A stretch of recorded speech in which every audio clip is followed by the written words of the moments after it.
Ya. Kemana? Ya nggak tahu saya. Saya nggak tahu juga kemana kabur yang 190 itu yang saya jelaskan itu saya nggak tahu juga. Karena kan itu prosesnya kan lama, ya kan. Nanti mereka misalnya kabur ya pada saat itu misalnya 10 orang. Nanti ada yang ditangkap sama masyarakat. Ada pada saat kita patroli ditangkap, balikin lagi ke ladok, ya kan. Nah, nanti besoknya seminggu 2 minggu ada lagi yang kabur itu sampai 30. Ada yang dapat, ada yang sudah terlanjur. Dan itu kami datakan sepanjang dari Januari ya, dari Januari sampai dengan Maret ketika mereka sudah dikirim ke PD itu sebanyak 190 orang. Kalau ditanya kemana saya nggak tahu juga.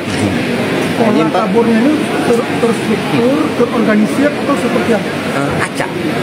Kadang mereka kabur 3 orang, kadang 20, kadang 7. Nah itu seperti itu, acak mereka. Oke, kabur itu kenapa itu Pak Oleh? Apa kurangnya pengawasan? Dari hasil pemeriksaan mungkin belum ada pemeriksaan soal kaburnya, belum ada pemeriksaan. Tidak, karena kan begini, pada saat itu, jadi begini rekan-rekan, pada saat itu kita tidak menemukan adanya tindak pidana. Berbeda dengan yang keempat ini, yang 10 Desember 2023, itu yang saya sampaikan bahwa 135 itu di pantai. Ini kok 2 orang ini ngapain? Alasannya itu cari makan dan minum. Loh, emangnya yang lain nggak makan dan minum? Apa nggak kelaparan? Apa nggak kehausan? Makanya karena dapat informasi dari masyarakat sudah diamankan di pos Lampana, kami bawa keduanya ke Polresta untuk didalami. Hasil penyelidikan kami, itulah kami temukan ada dugaan tidak pidana penyelundupan manusia yang sudah ditetapkan 3 tersangka. Total berarti yang sudah kabur itu dari sejak kapan? Januari? Dari Januari sampai dengan tadi apa Mei apa Maret? Pokoknya sebelum mereka berangkat terakhir itu dibawa ke PD itu sebanyak 190 orang. Kabur. Dan itu tidak ditemukan lagi? Tidak. Hilang betul? Dia nggak tahu kemana. Ya itu seperti itu.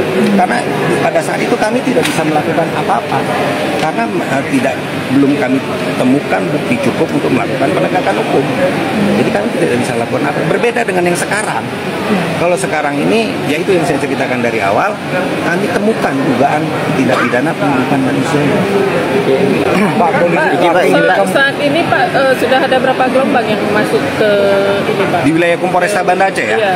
Jadi begini, kalau wilayah Polresta Banda Aceh itu ada 3 gelombang, yang Desember, kemudian yang Januari dan yang terakhir. Dan ada yang di Lampana itu sebenarnya wilayah hukum Aceh Besar, tapi dibawa juga ke Ladong. Kemudian ada yang dari Abdia, itu juga dikirim ke Ladong. Jadi total yang kami urusin dalam penanganan Rohingya itu sebanyak 469 orang. 190 dan lain kabur? 190 itu kabur. Oke Pak Oleh, yang terakhir ini ada nggak indikasi dugaan keterlibatan pihak UN ataupun IOM di dalam hal penyelundupan itu? Sampai saat ini kami belum mendapat itu, jadi masih berproses. Artinya kami memang mencoba tidak berhenti sampai di sini.